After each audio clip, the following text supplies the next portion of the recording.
આપણે જે ઘણીવાર પૂજામાં માગીએ જ છે, ઘણી વખત એ આમ મિકેનિકલ જેવું થઈ જાય છે. કંઈક માગવાનું છે એટલે બોલી જઈએ છીએ આપણે, તો એની બહુ અસર પડતી નથી. આપણે ત્યાં પ્રાર્થનામાં રોજ બોલીએ જ છીએ, નિર્વિકલ્પતિ ઉત્તમ નિશ્ચય. એ ક્રમ થઈ ગયો છે અને મશીન જેમ ટેપ રેકોર્ડિંગ બોલે એમ આપણે બોલી જઈએ છીએ. પણ અંદરથી માગણી થાય એ એક અગત્યનું છે. એટલે જેમ આપણને અત્યારે ધારો કે તમે ઘરમાં બેઠા હો ને તમારે ત્યાં મહેમાન આવે અને તમે નોકરને એમ કહો કે પાણી લાવો, શબ્દ શું વાપર્યો? પાણી લાવો. હવે તમને તરસ લાગી છે અને તમે શબ્દ કયો વાપરશો? પાણી લાવો. પણ તમને જ્યારે તરસ લાગી છે ત્યારે તમે પાણી લાવો જે બોલ્યા અને જે મહેમાન આવ્યા છે અને પાણી લાવો બોલ્યા, એમાં ફરક છે? ઘણો ફરક છે. પણ આપણને તરસ લાગી હોય એમાંય ફરક છે. ધારો કે તમે 12 વાગે જમ્યા છો અને ખીચડી કઢી જમ્યા છો, એમાં જરા તરસ વધારે લાગે. પછી હવે પાણી મળ્યું નથી, તમને 12:30 થયા અને તરસ લાગી છે અને તમે બોલો પાણી લાવો, પાણી નથી. પછી તમે રાહ જોઈને બેઠા છો અને તમને વિચારે ના આવ્યા કરે. પછી અડધો કલાક રાહ જોઈ, પછી ફરી બોલ્યા કે પાણી લાવો. હવે તમે 12:30 વાગે બોલ્યા અને 1 વાગે બોલ્યા, તમે જ શબ્દ વાપર્યો છે અને તમને જ તરસ લાગી છે, પણ એમાંય ફરક છે ને.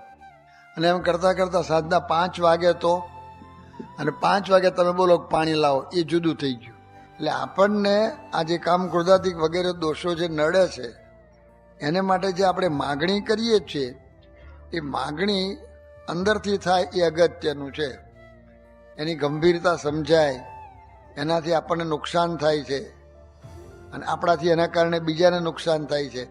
આ બધું અંદર એને બેસે અને માગે એ જુદું છે. એટલે એક તો માગણી આ રીતે વ્યવસ્થિત થાય તો એની અસર થતી હોય છે. બીજું છે કે હવે ખાલી માગણી કરી મેં કે કામ ક્રોધાધિકથી રક્ષા કરજો, તો એટલું પૂરતું નથી. એક નિયમ છે સામાન્યપણે આપણે જોઈએ. હવે ઘણી વાર સ્વામીજી પેલું લખે છે કે સફળતા બરાબર પ્રાર્થના અને પુરુષાર્થ. તો પુરુષાર્થ પણ કરવાનો છે. એક ચિંતકનું વાક્ય સાંભળ્યું હતું કે જ્યારે આપણે પ્રાર્થના કરીએ ત્યારે કેવી રીતે પ્રાર્થના કરવી, કે જે કાર્ય માટે મેં પ્રાર્થના કરી છે એમાં ભગવાન સિવાય કોઈ સહાય કરવાનું જ નથી.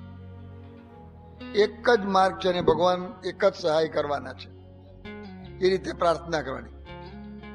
જેમ દ્રૌપદીજીએ કરી એવી કે દ્રૌપદીજીના ચીર ખેંચાયા તો પહેલા તો પોતાનું બર લીધું, બીજાનું બર લેવાનો પ્રયત્ન કર્યો, પણ પછી જોયું કે કોઈ માર્ગ નથી, કોઈ માર્ગ જ નથી. હવે અને બોલ્યા હે કૃષ્ણ, એ જુદું.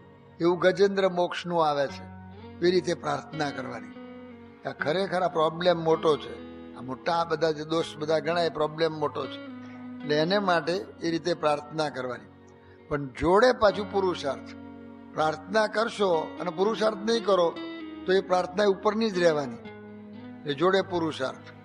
અને પુરુષાર્થ જ્યારે કરીએ ત્યારે ચિંતકે લખ્યું છે કે એવો કરવાનો કે આ કાર્ય મારા સિવાય કોઈ કરવાનું જ નથી. હવે આમાં કોઈ મને મદદ કરવાની નથી, મારે પુરુષાર્થ કરવાનો છે. એની પાછળ ઉડા ઉતરવાનું. એક ધારો કે તમે ઘણા દોષ બધા ગણાયા, એમાંનો એક બોલો. હા, ધારો કે માન. તો માન આપણે આવ્યું, કયા કારણથી માન આવ્યું એ શોધો. પછી એની ઉપર એ પ્રેક્ટિકલ કરવાનું આવ્યું. આમાં કશું બીજું તો કરવાનું છે નહીં, પણ આ બધું કરવાનું અંદરનો વિષય છે ને માન. તો માન આવ્યું તો વિચાર કરવાનો પછી આવ્યો કે આપણા કરતા પણ ઘણા દુનિયાની અંદર મોટા માણસો છે અને આપણા કરતા ઘણું સારું કાર્ય કરે છે અને છતાં કોઈ અપેક્ષા રાખતા નથી. એ જાણ્યું હોય તો તમને તે વખતે વિચાર કરવો પડે. આ પુરુષાર્થ આવ્યો, હવે એમાં બીજો કયો પુરુષાર્થ કરવાનો? એમાં તપ કરવાનું છે. માન આવ્યું તો શું તપ કરવાનું? વિચાર કરવાનો છે કે પૂર્વે આટલા બધા થઈ ગયા, આટલું બધું એ લોકોએ કર્યું છે, છતાં માનની અપેક્ષા રાખી નથી, તો એ દ્રષ્ટાંતો યાદ કરવાના. એટલે એ વિચાર કરીએ તો એ કામ થાય. એટલે એમ દરેક વસ્તુ, આ તો એક દોષની વાત કરી. એટલે પુરુષાર્થ.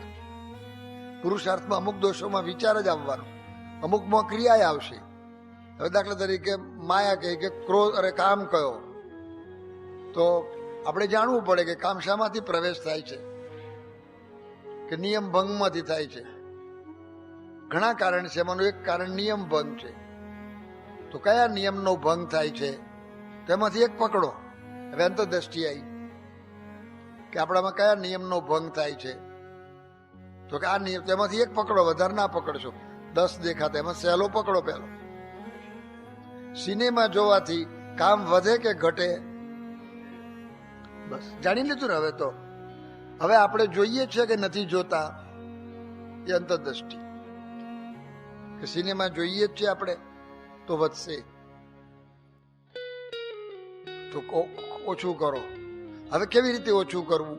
તમારી શું પરિસ્થિતિ છે, તમારા શું સંજોગો છે, જુઓ તમે, એમાં શોધો, તમે કરો, સંશોધન કરો અને પ્રયત્ન કરો.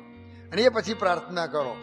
જનરલ કામ ક્રોધાદિકથી ના કરશો કે મહારાજ મને સિનેમા જોવાનો ટેવ પડી છે, અથવા જોવાઈ ગઈ, સિનેમા જોવાઈ ગઈ અને તે વખતે પ્રાર્થના કરી, તો બીજા દાડ પ્રાર્થના કરો, એની અસર ઓછી થાય. કામ ક્રોધથી રક્ષા કરો નહીં, સિનેમાથી રક્ષા કરો. અને હમણાં સિનેમા જોવાઈ ગઈ ભૂલથી, ધારો કે, અને હમણાં જ પ્રાર્થના કરો.